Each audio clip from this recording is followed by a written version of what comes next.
हरिशयन एकादशी बा आषाढ़ शुक्ल एकादशी अवसर में राज्य समेत देशर कोण अनुकोणरू आसिथिबा 15 लाख भक्त सिंहद्वार सम्मुख में 3 रथ उपरे विराजमान करथिबा चतुर्धा मूर्ति को दिव्य सुनावेश दर्शन करछन्ती। गत 14 तारिख दिन बाहर रत्नभंडार खोल अस्थायी भंडार घर किरीटी श्रीपयर श्रीहस्त और आयुध मान समेत अलंकार मान कड़ा सुरक्षा घेर रथ मान अणाजिबा परे सिंहारी सेवक मैंने ठाकुर मान बेश कराइथिले। अपराह्न प्राय 5टा बेलू बेश प्रक्रिया आरंभ होइथिला और बेश प्राय राति गोटाए पर्यंत रहिथिला। भक्त माने मार्केट छकटरू बैरिकेड मध्यरे बुली बुली जाई 3 रथ को परिक्रमा करी ठाकुर मानक सही देव दुर्लभ बेश को दर्शन करी फेरुथिले। गजपति कपिलेन्द्र देवଙ୍କ शासन काल रे आरंभ होइथिबा एही बेश को राजराजेश्वर बेश और बड़ तड़ाव बेश मध्य कहुए। भीड़ को दृष्टि रखी सहर में पुलिस प्रशासन पक्षरु व्यापक व्यवस्था करा जायथिला, किंतु सही व्यवस्था निज निज घर को फेरुथिबा स्थानीय बासिंदा और खाद्य वितरण केन्द्र मानकु जिनिसपत्र बहुथिबा स्वेच्छासेवी मानकु अति हैरान रे पकाई देथिला। सहरर बहु अंचल भक्त बाइक भीड़ भितरु दीर्घ समय संपूर्ण जाम होई रहिथिला। पूर्वाह्न नंदीघोष रथ रे लगा जायथिबा दैतापति निजोगर साइन बोर्ड को बहु समालोचना परे हटाई दिया जायथिला। अग्निशम विभाग अनेक स्वेच्छासेवी पक्षरु गरम पाग को दृष्टि रखी भक्तों उपरे जलसिंचन करा जायथिला।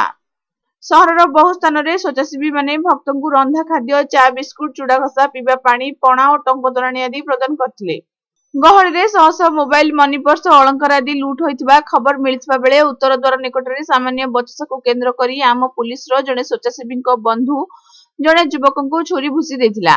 आहत युवक को गुरुतर अवस्था रे डाक्तरखाना रे भर्ती करा जायछि।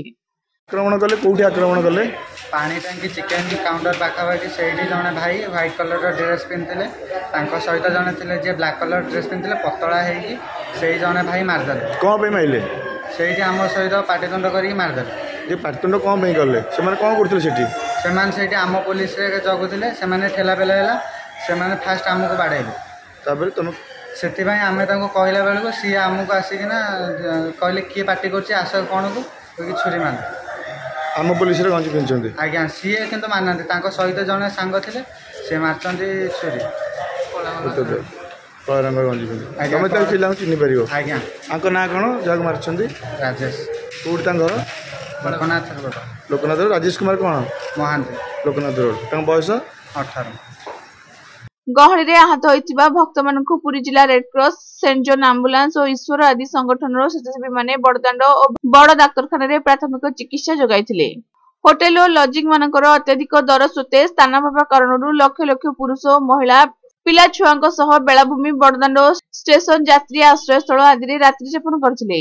समुद्र कूल रे मध्य बहु